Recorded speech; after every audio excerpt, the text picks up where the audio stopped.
என்ன பண்ணிட்டு இருக்காங்க? டேய் லட்சுமா, என்னடி?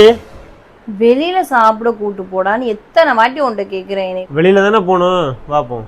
கடைக்கு போனதுமே எங்களுக்கு பிடிச்ச எல்லா ஐட்டத்தையும் ஆர்டர் பண்ணி சாப்பிட்டாச்சு. பட் சாப்பிட்டு முடிச்சுட்டு வீட்டுக்கு வந்து என்னடா இப்படி ஜங்க் ஃபுட்டாக சாப்பிட்டு வெயிட் போட்டுகிட்டே இருக்கேன்னு சொல்லி நானும் சரி லெச்சும் சரி 2 பேருமே உட்காந்து ஃபீல் பண்ணிட்டு இருக்கோம். ஸோ அப்போ தான் நாங்கள் முடிவு எடுத்தோம், ஓகே நம்ம வெயிட்டை எப்படியாவது மேனேஜ் பண்ணியே ஆகணும்ன்ட்டு. ஸோ நான் வெயிட்டை மேனேஜ் பண்ணணுன்றதுக்காக நான் எடுத்த ப்ராடக்ட் தான் இந்த பிலிப்ஸோட ஏசிபி கோலா. இதோட டேஸ்ட் எக்ஸாக்டாக கோலா மாதிரியே இருக்கும். அண்ட் இது ஐஸ் வாட்டரில் ஒரு டேப்லெட் போட்டு அந்த டேப்லெட் கரைஞ்சதுமே நம்ம குடிச்சிடலாம். அண்ட் இதில் 0 சுகர் கேலரி இருக்கு. அன்ஹெல்தி ஃபுட் கிரேவிங்ஸ் எல்லாத்தையுமே ரெடியூஸ் பண்ணும். அண்ட் இந்த ப்ராடக்ட்டை லெச்சு வந்து ஒரு 14 டேஸ் வந்து கண்டினியூஸா யூஸ் பண்ணாங்க. நீங்க ஒரு கூல் ட்ரிங்க்ஸ் லவரா இருந்தீங்க அப்படின்னா உங்களுக்கு ஆல்டர்னேட்டிவா இந்த ப்ராடக்ட் யூஸ் ஆகும். வெயிட் லாஸ் பண்ணணும்னு நினைக்கிறவங்க ப்ராப்பர் டயட் அண்ட் எக்ஸசைஸோட இந்த ப்ராடக்ட்டை யூஸ் பண்ணீங்கன்னா உங்களுக்கு சூப்பர் ரிசல்ட் இருக்கும். நாங்களும் இப்போ ரீசன்ட் டேஸ்ல எங்களோட வெயிட்டை இப்படி தான் மேனேஜ் பண்ணிக்கிட்டு இருக்கோம். உங்களுக்கு இந்த ப்ராடக்ட் வேணும்னு நினைச்சீங்கன்னா ப்ராடக்ட் டேக் பண்றேன், மறக்காம வாங்கிக்கோங்க.